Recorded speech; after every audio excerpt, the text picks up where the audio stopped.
You're listening to the Audacious Church podcast. This message was recorded live at our Manchester campus.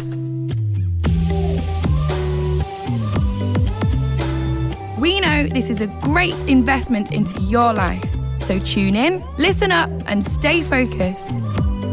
For any more information, visit us online, audaciouschurch.com. So, we are in the middle of a series called the Song of Ascent, the Songs for the Road, and we all know that you need tunes when you're on the road. When you're on a journey, you need some tunes. And the same thing about these guys, the Israelites, on a journey, and they need tunes. And so they've got these songs of ascent to get them ready for when they go into Jerusalem to worship. 3 times every year, they do these annual festivals where everybody picks up sticks and they get themselves sorted and they commit to a journey to Jerusalem. But not all journeys are created equal. There are some journeys that you just don't want to go on. You know what I'm saying? And for you, I don't know, if that could be that journey to school, or it could be that journey to work. I don't know. But the best journey ever is the journey home. I love that feeling of going home. When I was at university, I went to a university that was a 10-hour drive from my home. And so when we broke for the spring or for just even at the end of the year, I would have to pack up my car and I would have to just do that 10-hour journey home. Now, I'm the type of person that I don't like to stop. If I'm in the car and I'm going somewhere, I just want to get there. You know, so I will not go to the bathroom. I will just hang on until, now with a 10-hour journey, as you can imagine, you probably have to fill the car with fuel again. So I'll just stop at the services, fill the petrol, maybe go to the bathroom, but I will get back in the car. I'm not sightseeing. I am not visiting people. I don't want to know. I don't want to know about any kind of, tourist attractions. I just want to get on the road and I want to go. One of the biggest things that frustrates the life out of me is when I get into the car and I've got a journey to get on and I just want to get going and there's no petrol in the car because that's not the journey. I don't want to go to a petrol station and get petrol. I want to get on the road. I want to get going. And so, my family know that there has to be petrol in the car or else Mum's not happy. That journey home, I tell you what the best feeling is. It's because when I was going home after a long term at university, and it was busy.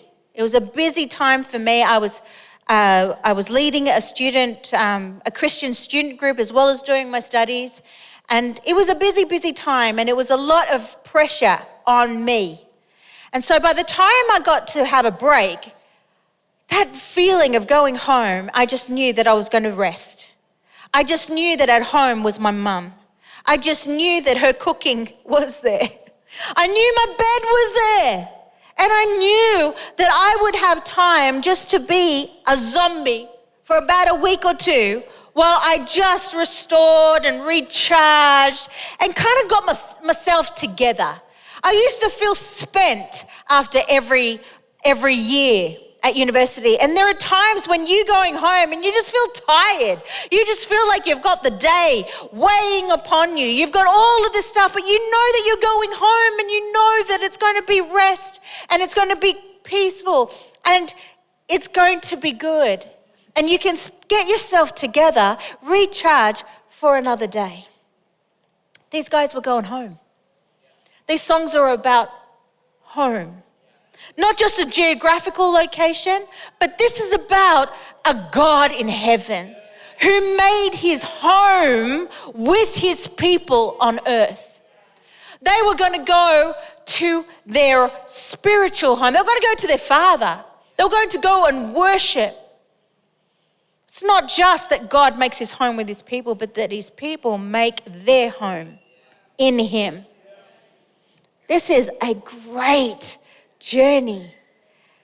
There were times when the Israelites were exiled. They were not in their home. They were in some other nation. They had been taken, that they had been invaded and then taken back to Babylon or taken back to another nation.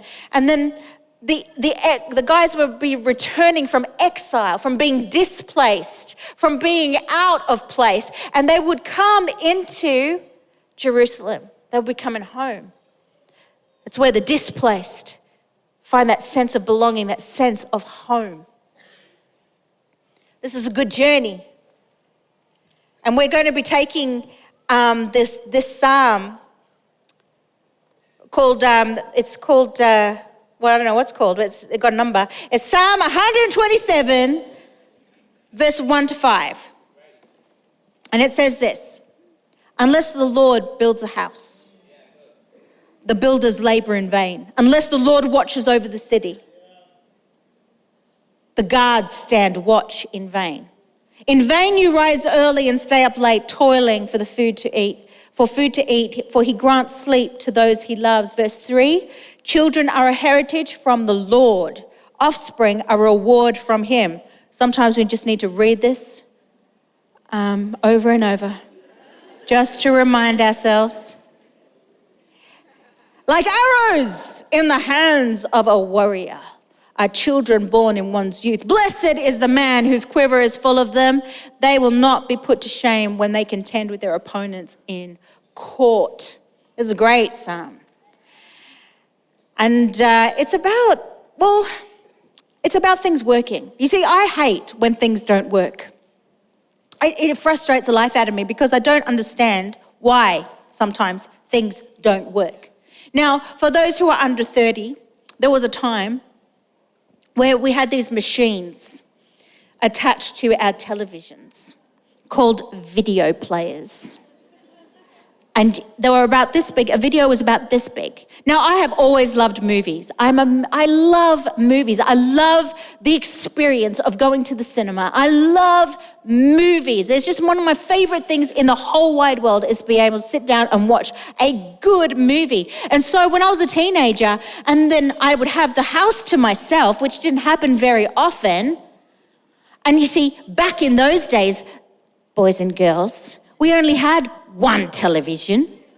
We didn't have screens, we didn't have iPads, we didn't have everybody can watch their own thing. No, you had to watch one, and it was always like, a negotiation of what you're going to watch. So when you go, I got the house to myself, I've got the TV to myself, I'm going to watch a video. And too many times that I'd like to, remember, I'd stick the video player in and you kind of hear that whirring sound, like that, and nothing comes up on the screen. It's frustration. It's frustration. And I remember just looking at the back of the video machine, at the cords, looking at the back of the TV, and thinking one of these cords is in the wrong place. It's obvious because, this machine's not working, but I don't know which cord goes in which hole. And so what you do is you start pulling out cords, looking at holes, and you start shoveling. And by the end of it, you don't know where anything goes because you've been doing this for ages, thinking, oh, this is going to work, this is going to work, this is going to work. I hate it when things don't work because they're supposed to work. It's supposed to work. But when things don't, and you don't know how to fix it. This is a little bit like that psalm. It's a little bit like our lives. Have you ever felt like when you feel like something's just not working? It's just frustrating. It's frustrating. It's you don't know how to fix it. Our lives are often like that. Sometimes an area of our life can be working perfectly, but then another area just feels like hard work. It feels like an uphill kind of slog. It's difficult. Well, this is what the psalm is talking about. Often when something's not working, it means that something's missing. It's like, or something's out of alignment, Or maybe in the construction of something, you've missed a step. You know, we've all been there. I mean, it can be an IKEA flat pack, or other companies are available in terms of flat pack materials. But has anybody ever tried to put one of those things together and then you've got like a piece left over and you're like, I don't know where that goes. I don't know if it's important or not. Or you put something in and it's back to front or it's upside down and you've got to pull the whole thing apart in order to make it look right or to make the thing work. We've all been in this situation, whether it's an IKEA flat pack or family or finance or work or our soul. Something isn't right. And we do two things when something's not right in our lives. The first thing we do is blame somebody. It's got to be somebody's fault because it's not mine. I am perfect in all ways.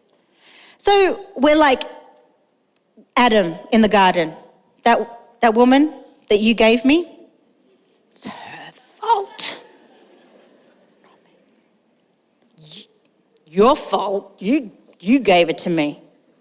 So we blame our spouse. We blame our kids. If it wasn't for these kids, my life would be perfect. You know, we blame the boss. We blame our friends. Somebody has to be to blame. That's the first thing we do. Or the second thing we would often do is we blame the devil. Now, when I was a baby Christian, I felt like Lucy in Narnia, that I'd gone through the wardrobe and I'd come out the other side and I had found a world that was like, oh, I never knew this existed. This is all incredible. I learned about the spiritual realm and how there is a spiritual realm and that there are forces that war against the people of God, war against the things of God. And I was like, whoa, I didn't know it all existed. So when I got into my car when I was 17 years of age, having finished my day at school and was about to go home and the key wouldn't turn, I thought, I know what this is. This is a spiritual attack right here. The devil knows that I'm a threat and he doesn't want me to go home. I was like, oh, I got you. I know, I've seen people do this. I know exactly what to do. And I was like, rebuking. In the name of Jesus, get out of my car. Try the key. Okay. Keep going, pray, and just rebuke him. I must have been going for about 20 minutes. If anybody was walking past, I think I lost my mind. And I was like, oh, after 20 minutes, I was exhausted. And I just thought, oh, I'll just go to the office, call my parents. And I'm walking past the receptionist and she went, Soph, you're still here. And I went, yeah, car won't work. And she went, oh, is the steering wheel lock on? Well, who knew? I didn't know there was a steering wheel lock. So sure enough, jiggle it a bit. Oh, that's embarrassing. Okay. Wasn't the devil. So we do those two things. Blame others, maybe blame the enemy. But I want to suggest that could something be missing in your life? Or something out of alignment? Or maybe you've missed something that was crucial, that needed to be in place in order for your life to work. This is what this psalm is talking about. In Latin, the first sentence of the psalm is Nisi Dominus Frustra. Nisi Dominus Frustra in Latin. It's actually the motto for the city of Edinburgh. How cool is that? So on the crest, there's got, without the Lord, frustration. Without the Lord, frustration. So when they were building the city, somebody decided that it was important to put on the crest and all official documents that if they were going to build this city, they needed to remember a crucial truth. Without the Lord, frustration. So it doesn't matter how much you build. It doesn't matter what effort that you put in. It doesn't matter what you do. It doesn't matter the wealth that you acquire. It doesn't matter the expertise and the strength that you have without the Lord, frustration. What does this mean without the Lord, frustration? It means that whatever you do, if the Lord is not at the center of your life, everything will be in vain. Nothing will be, that will last. It will be for nothing. Without the Lord, frustration.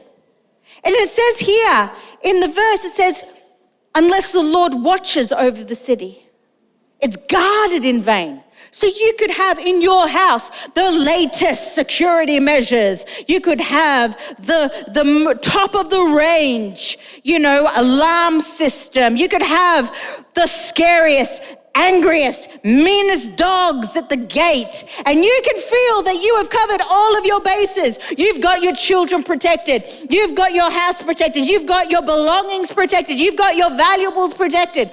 But unless the Lord is at the center of your house, it is protected in vain.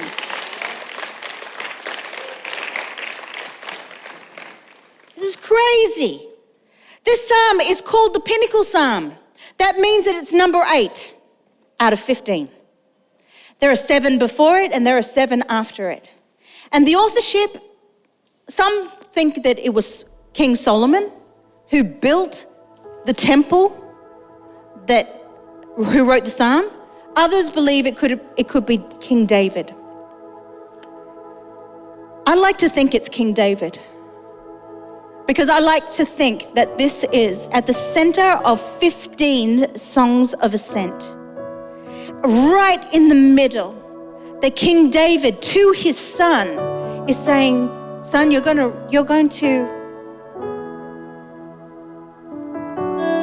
build this house for the Lord, but you need to remember something. Unless the Lord builds it, it's going to be in vain. Sometimes we think that Christianity is all about effort. So we understand that when you come into a relationship with God, that is nothing to do with your goodness. We understand that this is grace.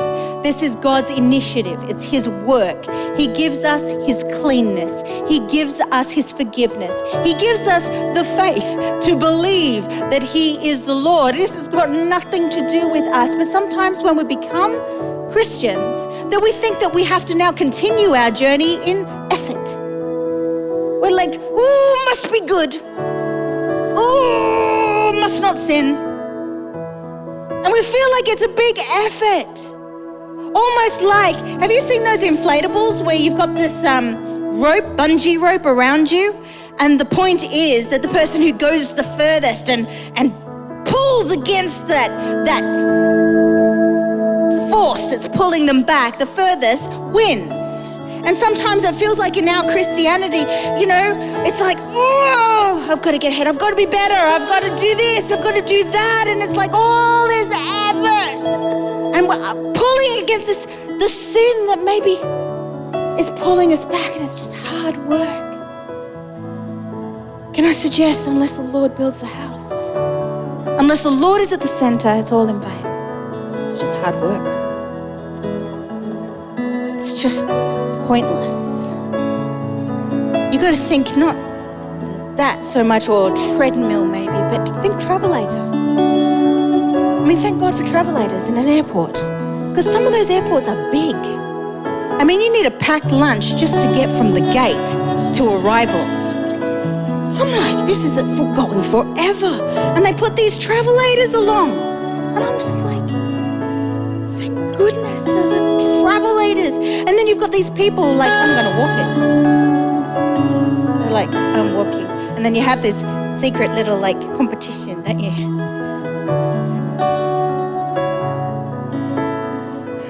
It's like, power walking now to try and catch up to the people on the travelator. But the people on the travelator, they're living their best lives. They're like, strolling, but they're going further. Strolling, going further, strolling, going further. With is at the center, it's like we're doing the same things, but more is achieved, further, more power, because it's the Lord's power in us. He gives us His righteousness. He gives us His power. I want to ask you a question. Is the Lord at the center? Maybe you're here because somebody brought you, or you found us on a search engine, churches in Manchester, and we popped. And you don't know the Lord. This is what life was supposed to be. The Lord at the center. Because He gives us the power to know Him and to live for Him. Where's the frustration? Because sometimes we don't even know that we've gone off course a little bit. We don't realize it. You know, when you're going on a journey, if you're just 1 degree off, you're going to be like getting to your destination or getting somewhere and going, this is not Jerusalem. How'd I get into Babylon? Or Timbuktu? I'm not supposed to be here. Sometimes it can be just off by a little bit. Maybe you're thinking it's okay. One degree off is okay. Nobody knows. I can mask it. I can hide it. I can gloss over this little bit of compromise in my life. My second point is, and I'm going to finish with this. If the first truth of this psalm is without the Lord frustration, the second has to be with the Lord legacy. Because it talks about children. And I think it's a change of topic. I think it's a continuation. Unless the Lord builds the house, the laborers labor in vain. It's almost like you get your life in alignment. You get Jesus to be the center of your life, and the overflow or the offspring of that position. Children. Biological, adoptive, spiritual. I told you that I was a baby Christian when I was 17. There are many people in this room who are baby Christians. There are yet many who will come to know the Lord, who will be beginning their journey as little baby Christians, and it's in the house, it's in the home. The children are trained, the children are sharpened, the children are shaped, the children are molded, the children find their identity, the children find their purpose, the children find their confidence. It's in the home. But unless the Lord builds, unless the Lord is at the center, we're going to be laboring in vain. But when He is, the glorious legacy that outflows. Oh, it's glorious. I remember, I just want to touch on something. I was thinking about this message, but I was in London this week speaking to the leaders of the HTB network. And I was preaching a message called Never Been This Way Before, which I have preached for many years. I still feel it's relevant. But it's about when the Israelites go into the promised land. They're on the border, they're on the banks of the Jordan River, and they're about to go into the promised land, having spent 40 years in the wilderness. And I talk about a moment that the Israelites went through at the camp, the last camp before they go to the Jordan River. A horrible thing took place, a horrible sin. The Midianite women had seduced the men of Israel to worship their god, the Baal de Peor. And the Baal de Peor was a fertility god, and so it was well, you can imagine. They had to do all sorts of things in order to worship this god. But the Midianite women had been friends. The Midianites had been friends of the Israelites for 40 years. And they choose now, just before they go into promise, just before they step into the destiny of God's word, they choose now to seduce the men of Israel. 24,000 people died. 24,000. And the leadership of every man that was seduced was killed. to stop the plague. There was a plague that hit the camp. And then they go to the Jordan River in mourning, having seen their men die. I want to land here for a moment because I want to talk to the men. You see, there's something called cultural Christianity. This is the type of thing that we do. When we're cultural Christians, it's because we were raised that way.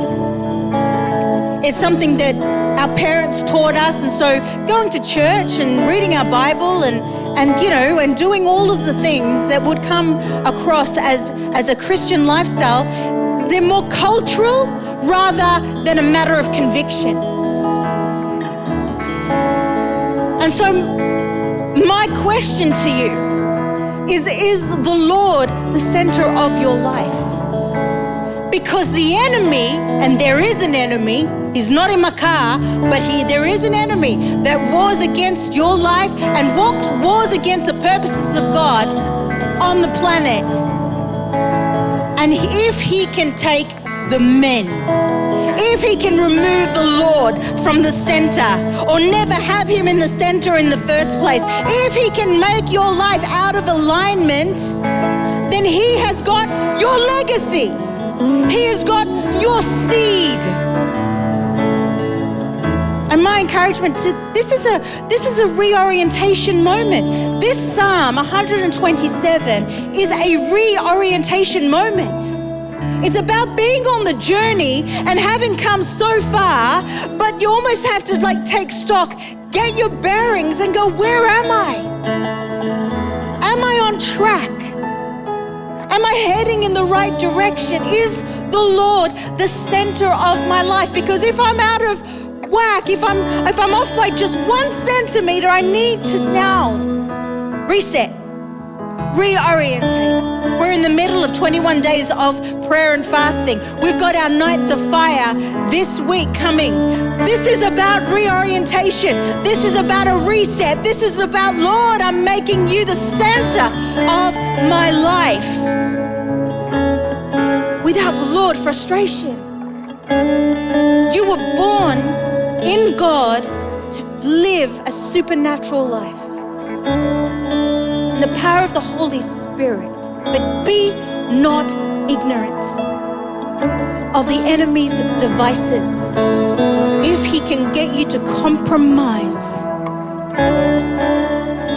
who you are, who God has called you to just by a little, he'll not only be successful in making you ineffective, but he'll be after your offspring.